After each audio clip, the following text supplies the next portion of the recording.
O Ministério da Saúde anunciou a redução do período de quarentena para as pessoas infectadas com a Covid-19.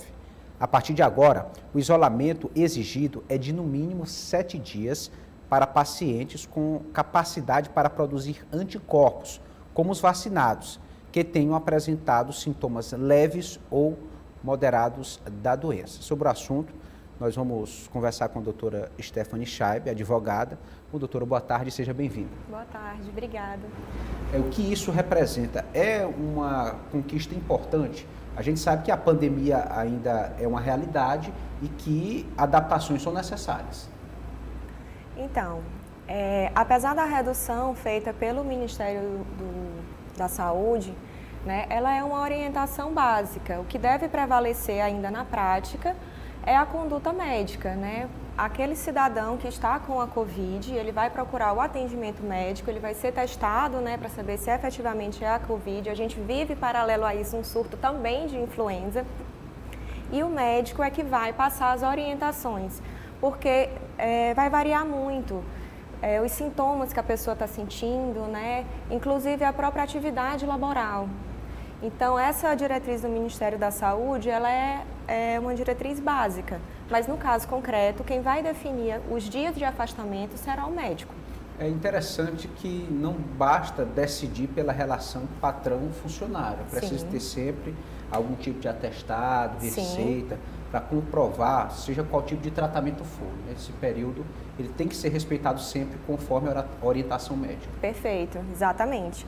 Porque, como a gente sempre diz, né, cada caso é um caso. Vão ter pessoas que vão se recuperar, felizmente, muito rápido e outras pessoas que vão levar um pouco mais de tempo e, às vezes, até após a recuperação, ainda tem algumas sequelas que podem incapacitar, mesmo que temporariamente, o exercício laboral. Interessante que a recomendação ela vale especialmente para aqueles que têm capacidade de produzir os anticorpos, ou seja, um sistema imunológico em pleno funcionamento e com sintomas leves. Sim, né? Em casos mais agravados da doença, tem que seguir uma recomendação necessária. Exatamente, tem que seguir a recomendação necessária e a empresa ela é obrigada a acatar aqueles dias de afastamento, né, que consta no atestado médico. Se houver resistência, por exemplo, por parte da empresa, a quem recorrer? Ao Ministério Público do Trabalho. Você faz a denúncia, né? E o Ministério Público do Trabalho vai até a empresa para investigar esses casos. É comum, tem sido comum durante a pandemia, embates nesse sentido? Olha, eu vejo mais em relação ao afastamento do trabalhador, né? E ele continuar exercendo em home office. Tanto que a gente tem uma divergência se pode ou se não pode. Mesmo naquele caso de sintomas leves, o funcionário se sente apto a exercer sua atividade laboral de casa, ele pode ou se ele não pode, ainda uma divergência nessa questão, entendeu? Por exemplo, da pessoa que está com uma Covid assintomática, ela pode ir para casa, exercer as atividades dela de casa, né? Há uma divergência ainda. É possível? É possível. Em alguns casos sim, mas eu faço a ressalva que o trabalhador tem que estar em condições de exercer suas atividades. Ele não pode se sentir obrigado a trabalhar de casa. Isso.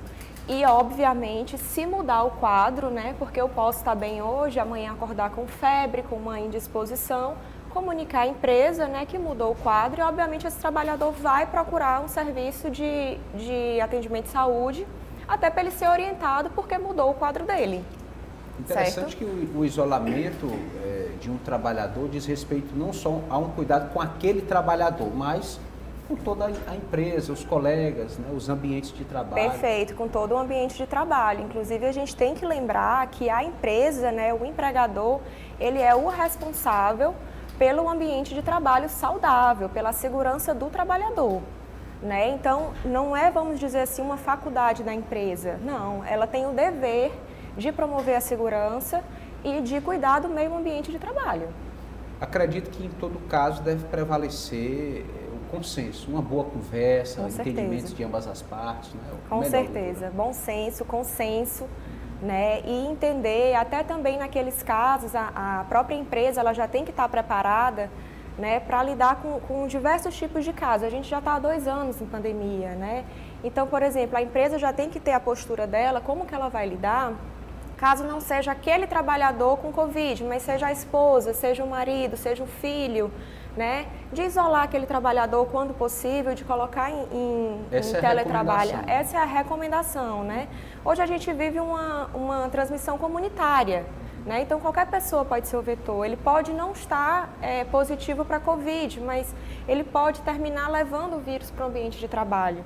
Então a empresa já tem que ter essas políticas internas de como ela vai lidar com aquela determinada situação. Doutora Stephanie Scheib, muito obrigado pela sua presença, pela sua participação, pelos importantes esclarecimentos. Agradecemos a sua presença aqui e até a próxima oportunidade. Obrigada, estou à disposição.